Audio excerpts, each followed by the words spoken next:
Russian sleep experiment, author unknown. Russian researchers in the late 1980s kept people awake for 15 days to get experimental gas based stimulant. They were kept in a steam environment to carefully monitor their oxygen intakes to gas negatively, since it was toxic in high concentrations.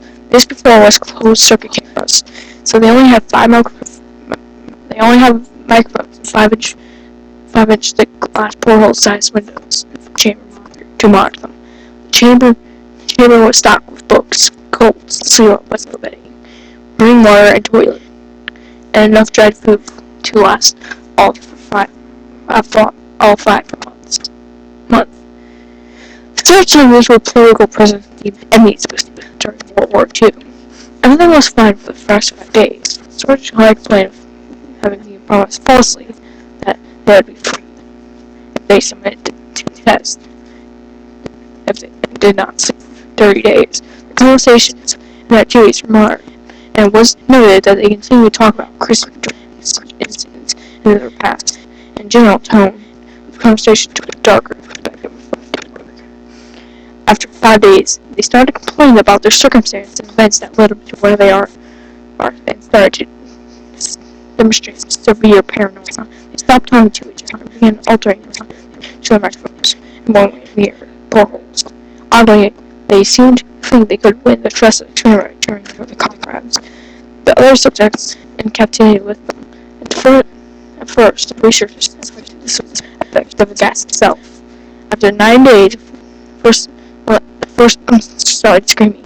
He ran the length of the chamber, repeatedly yelling at the top of his lungs for 5 hours straight. He continued attempting to scream, but he was only pronounced occasional shrieks. The researchers protested that he physically ignored his vocal cords. The most surprising thing about this mirror is how other captives reacted to it, they didn't react to it. They continued whispering to the microphones until the second one was captured. That second two non-screaming captives took the books apart, screaming page after page, with their own pieces of pasting constantly over the closed portholes. The scream promptly stopped. So did it with the microphones. Just after 3 more days passed, checked the microphones thoroughly to make sure they were working, since they thought it was possible that no sound component coming from the people inside. The oxygen consumption Sharon made them valve all 5 were still alive. In fact, there was malfunction for people with steam at a very heavy level instead of 6 size. On the morning of the 14th, the researchers did something they would not do to get a reaction from the captives. They used the encoder inside the chamber, hoping to evoke any response from them. They were afraid either dead or vegetables. They announced, "We are going to open chambers to test the microphones. Step away from the door and lie flat on the ground, or you will be shot. Compliance will earn one of you immediate freedom." To their surprise, his two afraid calmly learned to be freed. Debate broke out once the research military forces from the research. It, unable to provoke any response using underground, that's why I decided to open the chamber at night at the 15th day. The chamber was flushed with stimulant gas, and the fresh air immediately came from the microphone jet. 3 different voices began begging, as if pleading for the life of their loved ones, to turn the gas back on.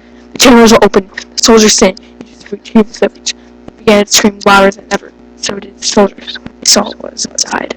The 4 subjects were still alive, although no one could rightly call it stable. Any of them in life.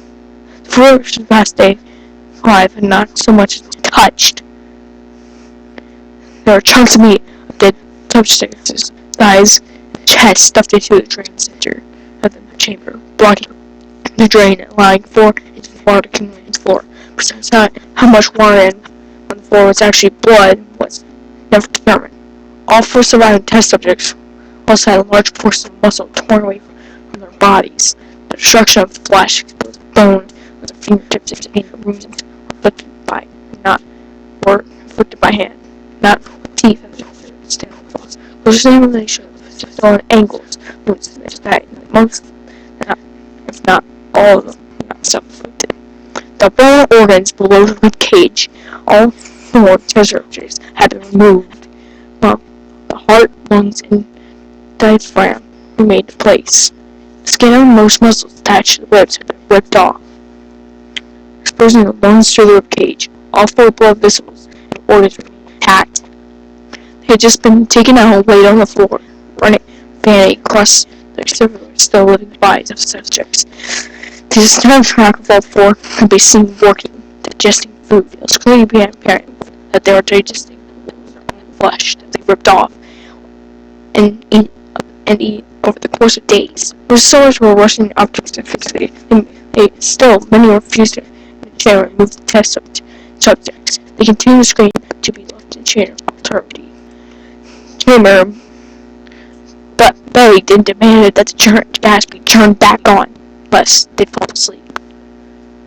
To everyone's surprise, the subjects put a fierce fight in the process of being removed from the chamber. One of the Russian soldiers died from having his throat ripped out. Another was gravely injured by having his testicles ripped off, and alternatively had his leg severed by one of the teeth. Another 5 of the soldiers lost their lives, if you count one that committed suicide in the weeks of the following incident. In the struggle of one of the 4 living subjects had his spleen ruptured, and he bled out almost immediately.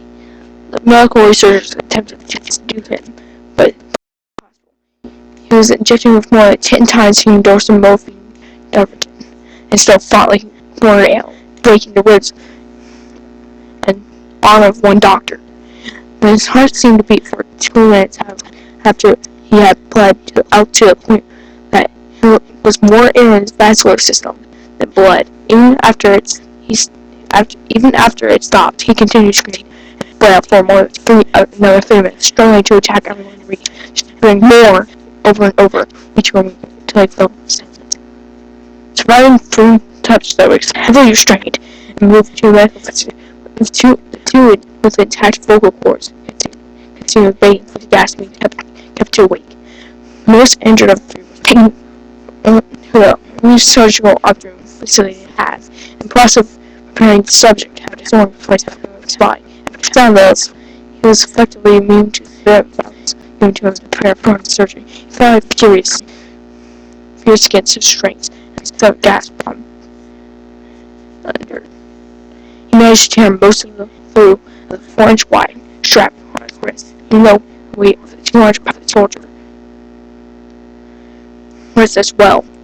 It only took a little bit more to know to pull him under, and the instant his eyelids fully closed, his heart stopped. In the autopsy of the testament that died of it was found that his blood had tripled the normal oxygen.